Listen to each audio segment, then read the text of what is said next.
5613 দিন, ঠিক এক্স্যাক্ট 15 বছর পর বাংলাদেশ ওয়েস্ট ইন্ডিজের সাথে তাদের হোম গ্রাউন্ডে কোনো টেস্ট জিতেছে।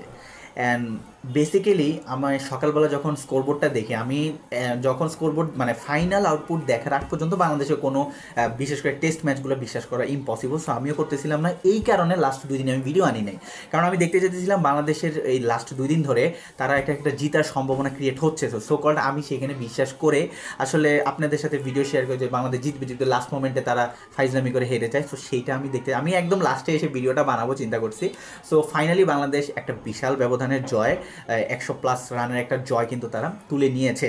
এবং পরিসংখ্যান দেখলে বাংলাদেশ সেকেন্ড ইনিংসে আসলে ব্যাটাররা আসলে যেই জিনিসটা করা দরকার সেটা ব্যাটাররা করে দিয়েছে। এবং আমরা দেখেছি যে একটা টেস্ট ম্যাচ ক্লিক করার জন্য বলিং ব্যাটিং দুইটা ইউনিটই ক্লিক করা লাগে, নাহলে আপনি সেই টেস্ট ম্যাচ জিতবেন না। বাংলাদেশ প্রথম ম্যাচটাতে কলাপস করে হচ্ছে যে ব্যাটিং কলাপসের জন্য।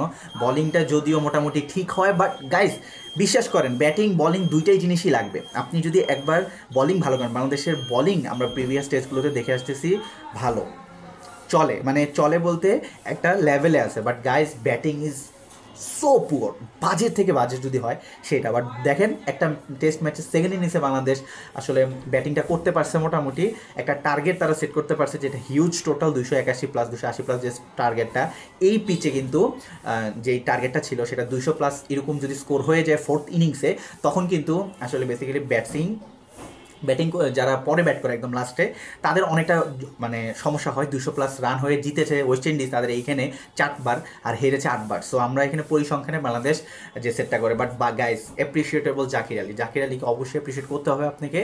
81 রানের একটা টোটাল মারাত্মক ইনিংস খেলছে, এবং এই ইনিংসটা বেসিক্যালি 91 রানের যেখানে সেঞ্চুরি মিস ছিল, বাট গাইজ না, এই 80 রানটার মানে এই 90 রানটার কারণে কিন্তু স্কোরটা বেসিক্যালি চলে গিয়েছিল প্রায় 281, যেটা একটা উইনিং টোটাল এই পিচের জন্য বলা যায়, কারণ ওয়েস্ট ইন্ডিজের কখনোই ম্যাক্সিমাম টাইম জিতে নেয়। সো আলটিমেটলি ইন টোটাল ভাই বাংলাদেশ জিতছে, সোজা কথা একটা টেস্ট।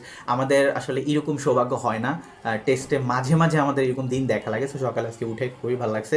আপনাদের কি মনে হইতেছে অবশ্যই জানান। 7 আসমানে উঠাই দিয়েন না, আসলে কোনো জিনিস আমরা টোটালি প্রথম পাওয়ার পর 7 আসমানে উঠাই দিই, সেটা দরকার নাই। জাস্ট অ্যাপ্রিসিয়েট করেন ভালো খেলাটাকে।